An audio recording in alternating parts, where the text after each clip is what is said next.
কাজে ব্যবহার করে জনগণকে বুঝিয়ে ভোট করে ক্ষমতায় যাওয়ার জিনিসটা, ক্ষমতা তো ওই আল্লাহর কাছে যাওয়ার পর কবরে যাওয়ার পর কতদিন এই কবরের মধ্যে থাকতে হবে, কেউ জানি। এবং অন্তরের প্রশান্তিদায়ক একটা দৃশ্য। হাফেজ মোহাম্মদ মুজাহিদ, এদিকে এগিয়ে আসো। হাফেজ মোহাম্মদ মুজাহিদ, হাফেজ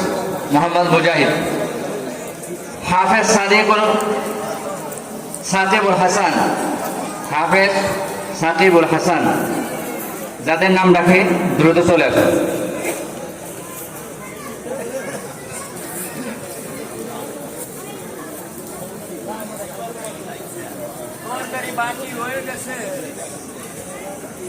হাসান মাহমুদ টুকু, ওনার বিশেষ প্রয়োজনের কারণে বেশি সময় দিতে পারছে না, তাই বাকি ছাত্রদের পাগড়ি পরে যাওয়া হবে। আমাদের প্রধান মেহমান সংক্ষিপ্ত পরিসরে কিছু কথা বলবেন, এরপরে বাকি ছাত্রদেরকে আমরা ইনশাআল্লাহ পাগড়ি প্রদান করব। আমি আজকের প্রধান মেহমানকে তার সংক্ষিপ্ত বক্তব্য রাখার জন্য বিশেষভাবে অনুরোধ জানাচ্ছি।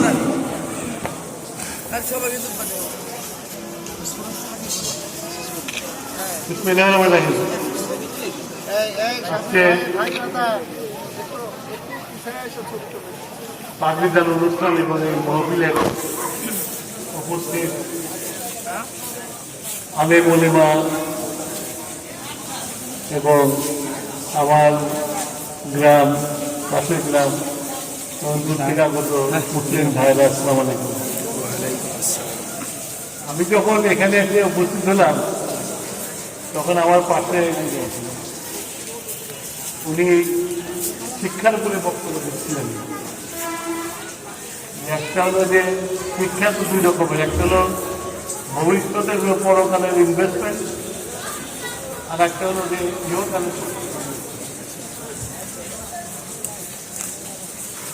ইহকালের ইনভেস্টমেন্ট।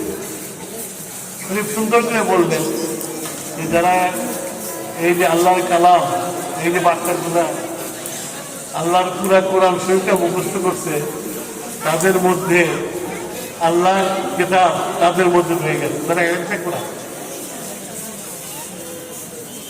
তো তারা আপনার এই শিক্ষা গ্রহণ করে আমাদের আরো 10 জনকে শিক্ষা দিবে। সেই শিক্ষা দিয়ে তার মধ্যে অনেকে এটাকে নিজের গত হিসাবে দেবে, এটাই করবো আমাকে শিক্ষা দিয়ে।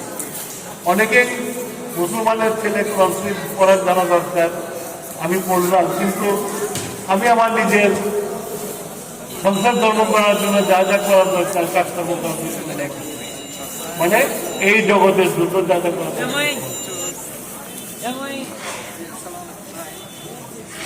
আর যারা এই যে হাফেজ হচ্ছেন ওনাদের থেকে আরো বাধ্যকর করতে আরো অনেকেই আল্লাহর কিতাবের আল্লাহর এলেমে শিক্ষিত হবে।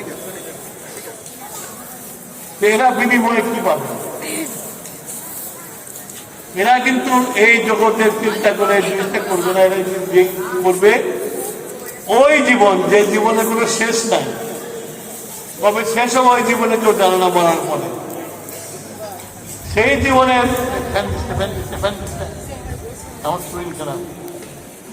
ওই জীবনের আশায় তারা এই জিনিসটা করবে।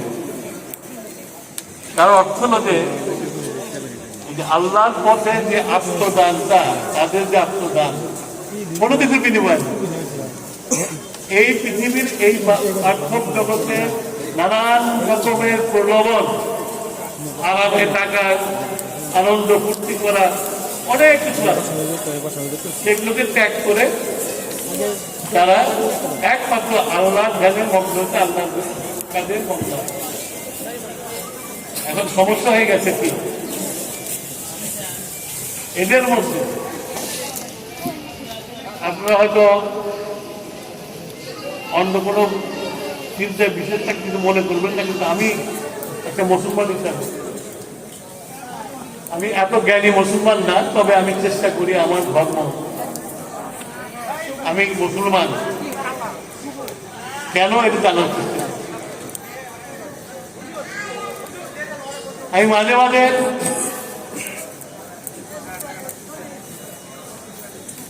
বিভিন্ন সূরা যখন পড়ি তখন আমি ইবনে কাসির তার বইগুলো পড়ি, তাফসীরগুলো পড়ি আর কি। এবং আল্লাহ তাআলা খুব পরিষ্কার করে কতগুলো কথা বলছে। এই যে আজকে হাফেজ হলো যে এটার কোনো বিনিময় নাই, এটা কোনো রাজনৈতিক কাজে ব্যবহার করে জনগণকে বুঝিয়ে ভোট করে ক্ষমতায় যাওয়ার জিনিস না। ক্ষমতা তো ওই না, বড় জগতে আল্লাহর কাছে যাওয়ার পর এই যে কবরে যাওয়ার পর কতদিন এই কবরের মধ্যে থাকতে হবে, ক্ষমতা ফিরে থাকতে হবে, কেউ জানি না, একমাত্র আল্লাহ ছাড়া। সেই আশায় এই দুনিয়া পাঠ্যক জগতে থাকতে হবে। কিন্তু আমরা এখন কি দেখি? আমি দেখতেছি যে ইসলামকে ব্যবহার করে, ধর্মকে ব্যবহার করে ক্ষমতা যাওয়ার প্রবল দেখানো হচ্ছে। আমি যতটুকু কোরআন শরীফে পেয়েছি,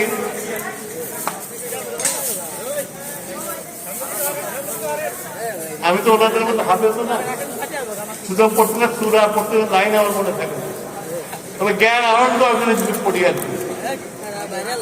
সেখানে আল্লাহ তাআলা পরিষ্কার বলেছে যে ধর্ম নিয়ে নিজের লাভের জন্য কোনো কাজ করুন, তাতে তোমাদের যে ঐক্য আছে সে ঐক্য নষ্ট না। এটা বাংলা তর্জমা আমার প্রাথমিক আমার মনে হয়, কিন্তু আমি বাংলা তর্জমা এটা পাইছি। এখনকার দিনে তো এই ইন্টারনেটের যুগ, কোরআন শরীফ ডাউনলোড করা যায়। আবার ওই কোরআন শরীফে প্রত্যেক দিন একটা করে আয়াত আসে, আজকের দিনে আয়াত এটা, ওইটা দেখি দেখে তার অর্থ করি আর কি। কিন্তু আজকে দেখতেছি যখন বলা হইতেছে যে ভোট দিলে আমার মার্কায় ভোট যাবে আল্লাহ, আমি মনে করি না যে এটা কোনো আমাদের কোরআন বা হাদিসে কথা বলা আছে যে একটা মার্কায় ভোট দিলে ওটা আল্লাহ কাজ করছে।